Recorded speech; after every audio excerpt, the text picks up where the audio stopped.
1931ರಲ್ಲಿ ಬ್ರಿಟಿಷರು ಭಾರತದಲ್ಲಿ ಜಾತಿ ಗಣತಿ ಮಾಡಿಸಿದ್ರು.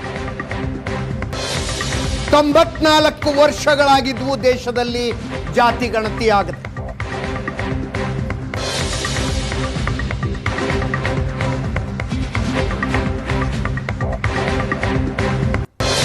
ಭಾರತ ಸ್ವತಂತ್ರಗೊಂಡ ನಂತರ ದೇಶವನ್ನಾಳಿದ ಅಷ್ಟೂ ಸರ್ಕಾರಗಳು ಜಾತಿ ಗಣತಿ ಮಾಡಿಸುವುದಕ್ಕೆ ಮನಸ್ಸು ಮಾಡಲಿಲ್ಲ ಅನ್ನೋದು ಒಂದು ಕಡೆ, ಜಾತಿ ಗಣತಿ ಮಾಡೋದು ಬೇಡ ಅಂತ ಕಾನ್ಶಿಯಸ್ ಡಿಸಿಷನ್ ತೆಗೆದುಕೊಂಡಿದೆ.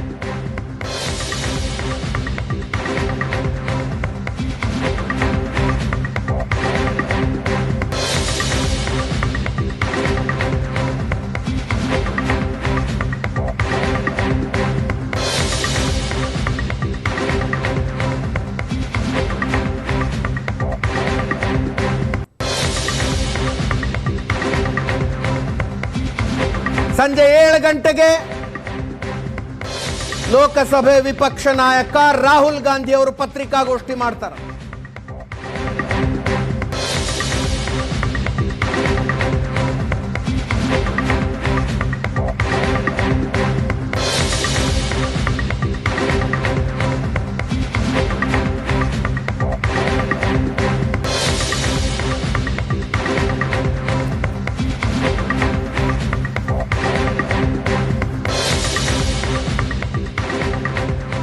ಪ್ರಶಾಂತ್ ನಾಥ್ ನಮ್ಮ ಜೊತೆಗೆ ನೇರ ಸಂಪರ್ಕದಲ್ಲಿದ್ದಾರೆ. ಪ್ರಶಾಂತ್, ಏನಿದೆ ಅಂದರೆ ಕಾಂಗ್ರೆಸ್ಸಿನ ಜಾತಿ ಗಣತಿಯ ಒತ್ತಡ ನರೇಂದ್ರ ಮೋದಿಯನ್ನು ಬಗ್ಗಿಸುವಂತೆ ಮಾಡ್ತಾ, ಐಡಿಯಾಲಜಿಕಲಿ ಜಾತಿ ಗಣತಿಗೆ ಪರವಾಗಿದ್ದವರಲ್ಲ.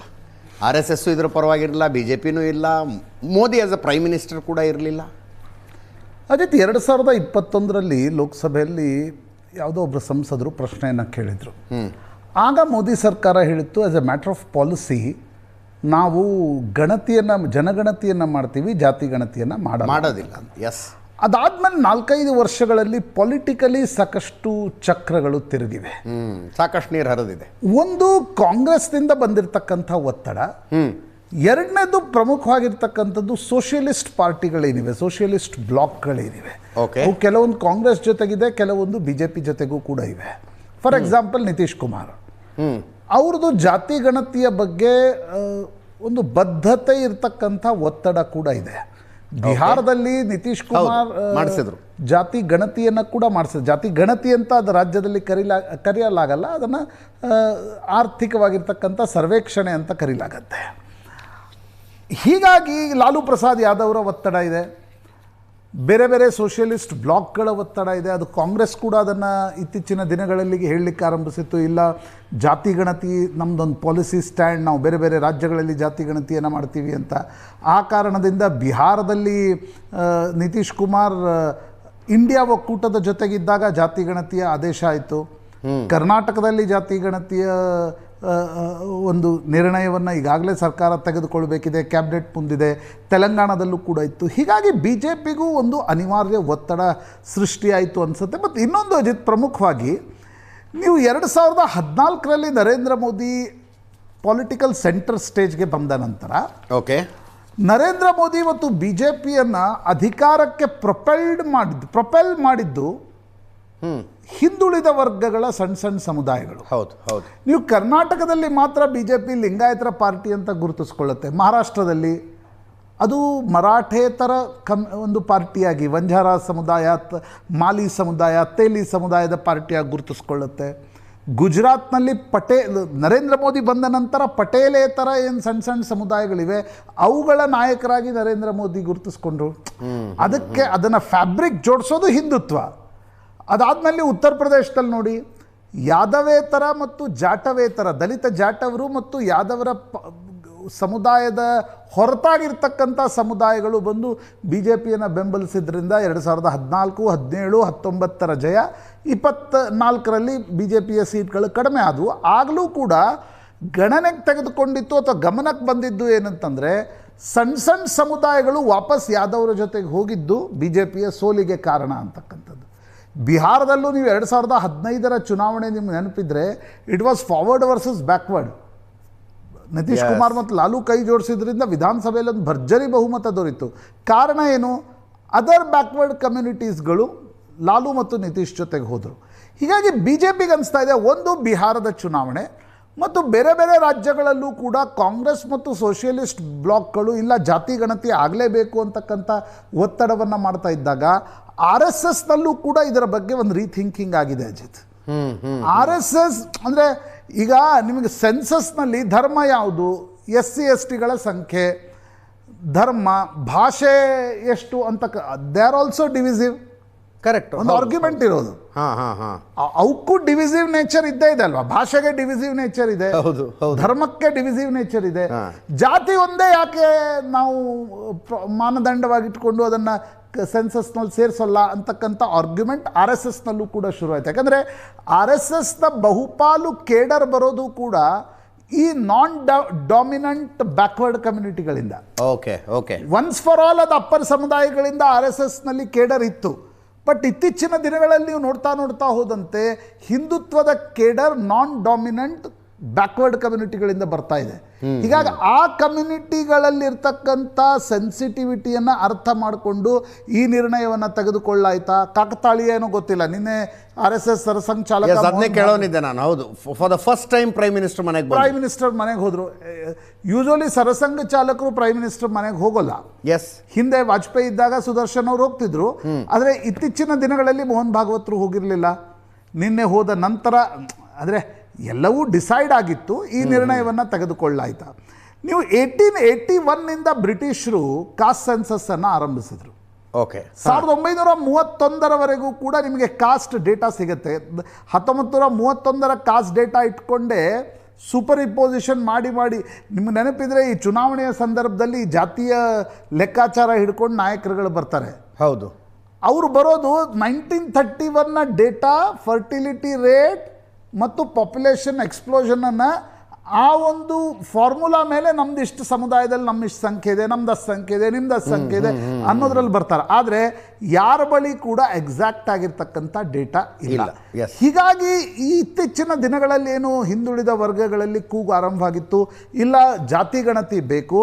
ಯಾಕಂದರೆ ಜಾತಿ ಗಣತಿ ಅಂದರೆ ಜನಗಣತಿಯ ಥರ ನಂಬರ್ಸ್ ಅಷ್ಟೇ ಇರಲ್ಲ. ಅದು it is called as SECC, socio economic caste census. ಅದು 1931 ಕರ್ನಾಟಕದಲ್ಲಿ ಆದಂಗೆ ಸಾಮಾಜಿಕ, ಶೈಕ್ಷಣಿಕ, ಆರ್ಥಿಕ ಸಮೀಕ್ಷೆ ತರ. ಬಟ್ ಕರ್ನಾಟಕ ಮತ್ತು ಇತರ ರಾಜ್ಯಗಳಲ್ಲಿ ಅಜಿತ್ 100% ಡೇಟಾ ಸಂಗ್ರಹಣೆ ಆಗಿಲ್ಲ.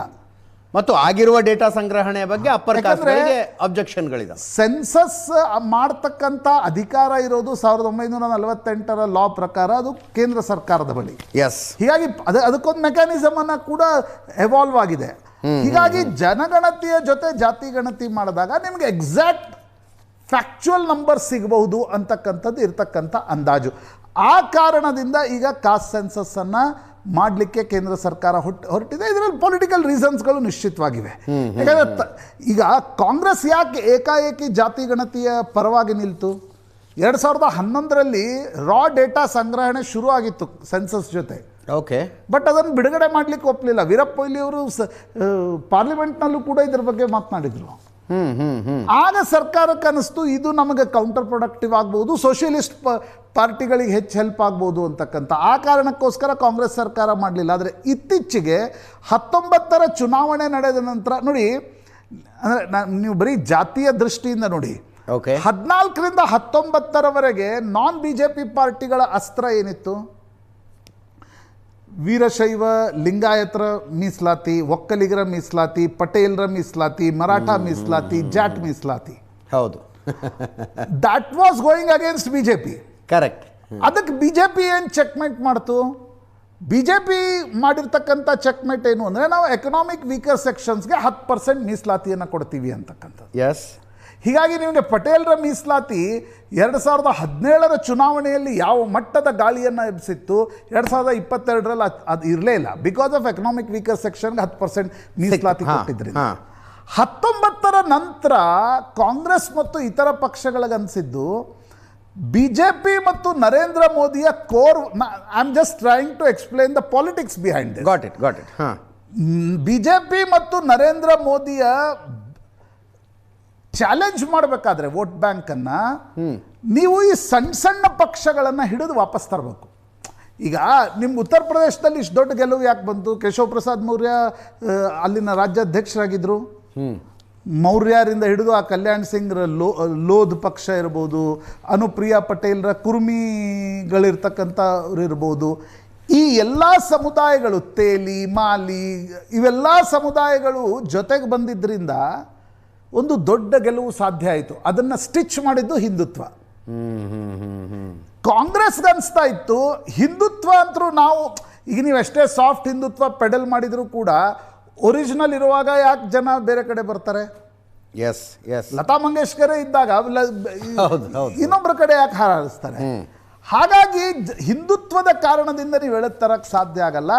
ಜಾತಿ ಗಣತಿಯ ಅಸ್ತ್ರವನ್ನು ತಂದು ಮುಂದಿಟ್ರು. ಈಗ ಇದ್ರಲ್ಲಿ ನೋಡ್ಬೇಕಾಗಿರೋದು ಏನು ಅಂತಂದ್ರೆ, ಇಂಟ್ರೆಸ್ಟಿಂಗ್ ಪಾಯಿಂಟ್ ಏನು ಅಂತಂದ್ರೆ, ಸರಿ ಜಾತಿ ಗಣತಿಯನ್ನ ಕೇಂದ್ರ ಸರ್ಕಾರ ಮಾಡುತ್ತೆ, ಬಟ್ ಅಲ್ಲಿ ಫಿಕ್ಸ್ ಬರೀ ಜಾತಿ ಗಣತಿ ಇಲ್ಲ. ಜಾತಿಯ ನಂಬರ್ಸ್ಗಳು ಬಂದ ನಂತರ ನೋಡಿ, ನಿಮಗೆ ಆರ್ಟಿಕಲ್ ಅದು 16(4) ಬಗ್ಗೆ ಏನು ಹೇಳ್ತಾರೆ, ಅದನ್ನ ಮೊನ್ನೆ ನಾನು ಪಾಟ್ನಾ ಹೈಕೋರ್ಟ್ನ ಆರ್ಡರ್ ಅನ್ನ ಗಮನಿಸ್ತಾ ಇದ್ದೆ. ಅದರಲ್ಲಿ ಅವ್ರು ಹೇಳ್ತಾರೆ, ಜಾತಿ ಗಣತಿ ಆದ್ಮೇಲೆ ಏನು ಮೀಸಲಾತಿ ಬರುತ್ತೆ, ದಟ್ ಈಸ್ ಎಡಕೇಟ್ ರಿಪ್ರೆಸೆಂಟೇಷನ್, ಅಂದ್ರೆ ಸರಿಯಾದ ರಿಪ್ರೆಸೆಂಟೇಷನ್ ಆಗುತ್ತೆ. ಕರೆಕ್ಟ್. ಬಟ್ ಈಗ ಜಾತಿ ಗಣತಿಯ ಪ್ರಪೋನೆಂಟ್ಸ್ ಏನು ಹೇಳ್ತಾರೆ, ಪ್ರಪೋರ್ಷನೇಟ್ ರಿಪ್ರೆಸೆಂಟೇಷನ್. ಅದು ಪ್ರಪೋರ್ಷನೇಟ್ ಅನ್ನುವ ಶಬ್ದ ಅದರಲ್ಲಿ ಇಲ್ಲ. ಪಟ್ನಾ ಹೈಕೋರ್ಟ್ನ ಅಬ್ಸರ್ವೇಷನ್ ಇದು. ಆ ಕಾರಣದಿಂದ ಈಗ ಜಾತಿ ಗಣತಿಯ ನಿರ್ಧಾರವನ್ನು ಕೇಂದ್ರ ಸರ್ಕಾರ ತೆಗೆದುಕೊಂಡಿದೆ. ಇದಾದ ತಕ್ಷಣ ಮುಂದೆ ಬರೋದು, ಹಾಗಾದ್ರೆ ಮೀಸಲಾತಿಯ ಪ್ರಮಾಣವನ್ನು ಹೆಚ್ಚಿಸಿ 85ಕ್ಕೆ ಒಯ್ಯಿರಿ, 90ಕ್ಕೆ ಒಯ್ಯಿರಿ. ಅದಕ್ಕೆ ಕೇಂದ್ರ ಸರ್ಕಾರ ಏನು ಮಾಡುತ್ತೆ? That is very interesting point. ಇದನ್ನು ಕಾಂಶಿರಾಮ್ ಹೇಳ್ತಾ ಇದ್ರು, ಜಿಸ್ಕಿ ಜಿತ್ನಿ ಸಂಖ್ಯಾವಾರಿ ಉಸ್ಕಿ ಉತ್ನಿ ಭಾಗಿದಾರಿ ಅಂತ. ಹೌದು ಹೌದು. ಈಗ ಜಾತಿ ನೋಡಿ, ಈ ಒಂದು ಸುಪ್ರೀಂ ಕೋರ್ಟ್ನ 1994ರ ಇಂದಿರಾ ಸಾಹ್ನಿ ಇದಿತ್ತು, ಜಜ್ಮೆಂಟ್ ಇತ್ತು. 52% ಬ್ಯಾಕ್ವರ್ಡ್ ಪಾಪ್ಯುಲೇಷನ್ ಇತ್ತು. ಅದರ ಅರ್ಧ ಮೀಸಲಾತಿಯನ್ನು ಕೊಡಲಾಯ್ತು, 27%. ಈಗ ನಿಮ್ಗೆ ಅಗೇನ್ ಈಗ ಬಿಹಾರದಲ್ಲಿ 65% ಮೀಸಲಾತಿ, ಕರ್ನಾಟಕದಲ್ಲಿ ಕೂಡ ನಾವು 65% ಮೀಸಲಾತಿ ಬಗ್ಗೆ ನಾವು ಮಾತಾಡ್ತಾ ಇದ್ದೀವಿ. ನೆಕ್ಸ್ಟ್ ಸ್ಟೇಜ್ನಲ್ಲಿ ಕೇಂದ್ರ ಸರ್ಕಾರ, ಬಿಜೆಪಿಯ ಸ್ಟ್ಯಾಂಡ್ ಏನು, ಕಾಂಗ್ರೆಸ್ನ ಸ್ಟ್ಯಾಂಡ್ ಏನು, ದಟ್ ಈಸ್ ವೆರಿ ಇಂಟ್ರೆಸ್ಟಿಂಗ್. ಆದರೆ ನನಗನ್ಸುತ್ತೆ ವಿಪಕ್ಷಗಳ ಏನೊಂದು ಚೆಕ್ಮೇಟ್ ಇತ್ತು, ಅದರಿಂದ ತಪ್ಪಿಸಿಕೊಳ್ಳುವುದಕ್ಕೋಸ್ಕರ ಇದೊಂದು ಅನೌನ್ಸ್ಮೆಂಟ್ ಆಗಿದೆ. 7 ಗಂಟೆಗೆ ರಾಹುಲ್ ಗಾಂಧಿ ಪ್ರೆಸ್ ಮೀಟ್ ಇದೆ. ಲೆಟ್ಸ್ ಸಿ ಏನು ಮಾತಾಡ್ತಾರೆ ಅಂತ. ಅದ್ರ ಜೊತೆ ಕರ್ನಾಟಕದ ಮೇಲಿನ ಇಂಪ್ಯಾಕ್ಟ್, ಮುಖ್ಯಮಂತ್ರಿಗಳು ಕೂಡ ಪ್ರತಿಕ್ರಿಯೆ ಕೊಟ್ಟಿದ್ದಾರೆ.